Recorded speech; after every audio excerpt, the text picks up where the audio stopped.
देखिए, माहौल जो सबसे पहले बात आई कि अयोध्या में हनुमानगढ़ी के मंदिर की सीढ़ियों पर नमाज पढ़ी गई, तो बात सन 2003 की है। और तब अयोध्या में हनुमानगढ़ी के जो महंत थे वो ज्ञानदास जी थे, और उन्होंने सामाजिक सौहार्द बढ़ाने के लिए रमजान के महीने में रोज़ा अफ्तार कराया था हनुमानगढ़ी पर। उस समय हनुमानगढ़ी की सीढ़ियों पर नमाज पढ़ी गई और उसमें बाबरी मस्जिद के जो पक्षकार थे वो भी उसमें, हासिम अंसारी, वो भी उसमें शामिल हुए थे। तो ये ज्ञानदास का आयोजन था और हिंदू मुस्लिम एकता को बढ़ाने के लिए 2003 में यह आयोजन किया गया था। लेकिन महंत ज्ञानदास के इस कृत्य को कुछ साधु संतों ने आपत्ति की थी और धर्मदास नाम के एक संत कोर्ट में भी गए थे कि ये मंदिर में नमाज नहीं पढ़ी जानी चाहिए। तो ये मुद्दा है 23 साल पहले का। अब 23 साल बाद फिर जो है जिंदा हुआ है, जिन पैदा हो गया, जागा है। भारत इसीलिए बड़ी विचित्रताओं और विविधताओं का देश है।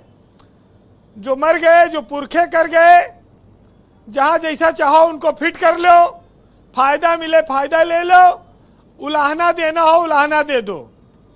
क्योंकि धर्म जो है वो भारत में राजनीति को बहुत सूट करता है, और जब चुनाव आता है तो उसका और चार्म बढ़ जाता है और चर्चाएं तेज हो जाती हैं। हिंदू मुसलमान तो आपने खूब सुना होगा, अली बजरंगबली भी आपने सुना, शमशान और कब्रिस्तान भी आपने सुना जी। अब देखिए नमाज और पूजा की बात भी आई है। अब ये नारे सब तैरना शुरू करेंगे हवा में और लोगों का ध्यान खींचेंगे। एक एक नारा बोलेगा कि बटोगे तो कटोगे। अभी बहुत सारे नारे आएंगे। नहीं, वो नारा आपकी योगी जी नहीं लगा रहे हैं। योगी जी इस बार नमाज को मुद्दा बनाए हैं और सपाही कांग्रेसी नमाज को दूर से नमस्कार कर रहे हैं। जब से राम मंदिर का ये प्रकरण आया है तब से देखिए, योगी जी तो हिंदुत्व के लीडर हैं, वो बीजेपी के बड़े नेता हैं, मुख्यमंत्री हैं। उनको तो अपनी एक पिच तैयार करनी ही है, और जब वो चुनाव में जा रहे हैं, उनकी सरकार जाने वाली है, तो वो उपलब्धियों के साथ साथ धार्मिक मुद्दों पर भी आ गए हैं। तो वो दोनों चीज़ों को पैरेलल लेकर चलेंगे, जिसको जो पसंद आएगा उनके साथ रहे। क्योंकि भारत में, उत्तर प्रदेश में लोग जब वोट देने जाते हैं तो सबसे पहले अपने जाति के कैंडिडेट देखा थे, फिर उसके बाद देखेंगे कि हमारे धर्म का है कि नहीं है, फिर ये देखेंगे कि हमारा करीबी कितना है। इन सब आधार पे वो वोट देते हैं और बीजेपी को इन सब का लाभ मिलता है। तो सड़क, बिजली, पानी, नौकरी, बेरोजगारी, ये सब बातें फिर पीछे छूट जाती हैं। ये महंगाई को लेकर जो शोर मचता है, इनके ज़्यादा चर्चा नहीं हो पाती है। अच्छा, अभी आपने देखा कि योगी जी ने भदरसा का नाम बदल दिया अयोध्या में जाकर, फैजाबाद में। फिर शाहजहांपुर के जलालाबाद कस्बे का नाम बदला। अब बदलाव का दौर शुरू हो गया है। देखिए, वो अपने उसी लाइन पर हैं और उनको इसीलिए एक बहुत बड़ा वर्ग हिंदुत्व का उनको मानता है, उनको जानता है, उनको पसंद करता है। तो जिसको जो अपना स्टाइल पसंद है वो अपने हिसाब से वोट मांग रहा है।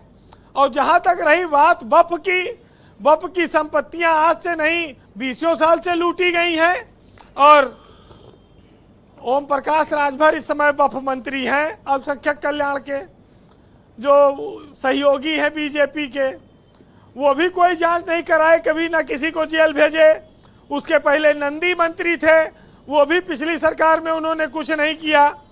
उसके पहले आजम खां थे ही। ये फारूकी क्या बल्ला हैं, बहुत लोग उनकी चर्चा कर रहे हैं। ब्रजेश जी जुफर फारूकी 20-22 साल से हैं चेयरमैन, उनको कोई हटा नहीं पाया। सरकार बदली पर ये आदमी क्यों नहीं बदलता बीरेन जी? कुछ तो खूबी होगी इस आदमी में कि सबको इसको मोहब्बत करता है।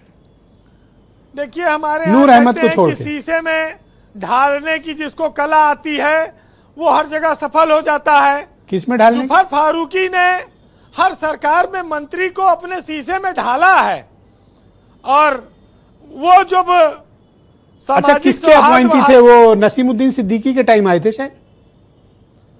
वो बिल्कुल नसीमुद्दीन सिद्दीकी के टाइम में बताओ, चुने गए थे जब वो मायावती की 3 सरकार पार्टी बदल लिया भाई, एक ही जगह पे है। ऐसे व्यक्ति का माल्यार्पण होना चाहिए। देखिए वो माल्यार्पण के काबिल तो है कि वो इतनी कला के माहिर हैं सबको साधने में। लेकिन जो सियाब बोर्ड है वहां भी पहले जवान साहब के दामाद बैठे थे, उनसे दोस्ती थी, बाद में कुछ तलखी हो गई। लेकिन जो बैठा उसने खुर्द बुर्द के उसके ऊपर आरोप लगे और जमीनें शहरों में आ गई, कीमती हैं, तो मंत्रियों को भी लालच आ जाता है। वो एक ने तो भाषण नाम तो ही देते बदल हैं दिया। अब मंच से। सीबीआई परेशान है कि मूल एफआईआर में कुछ नाम है और व्यक्ति का नाम कुछ है। देखिए इस देश में वारंट बहुत तामील समय नहीं हो से- पा रहा है। देखिए ठगने का एक धंधा चलता है। ठगने का धंधा ये है कि जब आप विपक्ष में होते हैं तो आप खूब शोर मचाते हैं कि हम आएंगे तो इनको जेल भेज देंगे, और जब सत्ता में आ जाते हैं तो उनके साथ मिल जाते हैं और जब लाभ कोई ये लेने कहता है कि लगते मैं हैं। फला को ये कार्रवाई करूंगा, जो भी सुनील साजन बोल रहे थे कि अगर सत्ता में आएंगे तो ये करेंगे, तो मैं उनको जुफर अहमद फारूकी का केस याद दिला देना चाहिए। हाँ बिल्कुल। देखिए बहुत साफ है कि ये चुनाव जी कंक्लूड करें वीरेंद्र जी। बीजेपी, देखिए ये चुनाव बीजेपी और समाजवादी पार्टी के बीच सीधा है, दोनों ओर से गठबंधन है। कांग्रेस अब गठबंधन में अभी से खटास चल रही है इधर। क्या हुआ? कांग्रेस वाला अब वो क्या जैसे- है?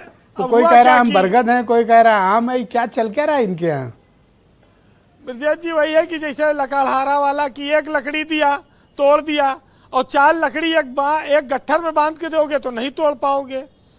तो कांग्रेस को एकजुटता पर भरोसा होगा तो वो गठबंधन में रहेगी, और नहीं होगा तो फिर 35 साल यूपी बेहाल वाला नारा चलेगा। तो कुल मिलाकर बात इतनी है जी। कि बहुत सारे विधानसभा चुनाव हारे, एक चुनाव और हार जाएंगे, उसमें कोई बड़ी बात नहीं है। लेकिन इतना जरूर है कि कांग्रेस के पास राहुल और प्रियंका के अलावा कोई ऑप्शन नहीं है। लेकिन वो उत्तर प्रदेश में वोट नहीं बटोर सकते। उनको उनके पास फ्यूचर जरूर लंबा है, लेकिन उनके पास वोट बैंक नहीं है। वोट बैंक समाजवादी पार्टी के पास है, वो उनको साथ में लड़ना पड़ेगा। अरे अभी सुरेंद्र राजपूत चिढ़ मायावती- जाएंगे, आप ये सब बोल रहे हो, अभी तुरंत चिढ़ेंगे। देखिए मायावती के जिस भरोसे पर कांग्रेस पार्टी सोचती है कि हम कुछ वहां कर लेंगे, जी। तो मायावती के पास भी कोई मुद्दा नहीं है, और जो उनका वोट बैंक था वो दिन ब दिन कम होता गया। एक जमाना था वो जिसको टिकट देती थी जीत जाता था। आज मायावती के टिकट पर कैसा विधायक हैं। जी जब वोट बैंक ही नहीं बचा जी। तो फिर वीरेंद्र जी कांग्रेस कंक्लूड को करें, कौन सहारा कंक्लूड करें, देगी? विलंब हो रहा है जी। अगर कांग्रेस वहां सहारा ढूंढ रही है तो फिलहाल जो मुद्दे चल रहे हैं उन पर 4 लाइन सुनिएगा कि देश चलता नहीं मचलता है, मुद्दा हल नहीं होता सिर्फ उछलता है, और जंग मैदान पर नहीं मंच पर जारी है, और आज मेरी तो कल तेरी बारी है। फारूकी को छोड़ के। बहुत शुक्रिया वीरेंद्र जी आपका हमारे साथ इस परिचर्चा में सम्मिलित हो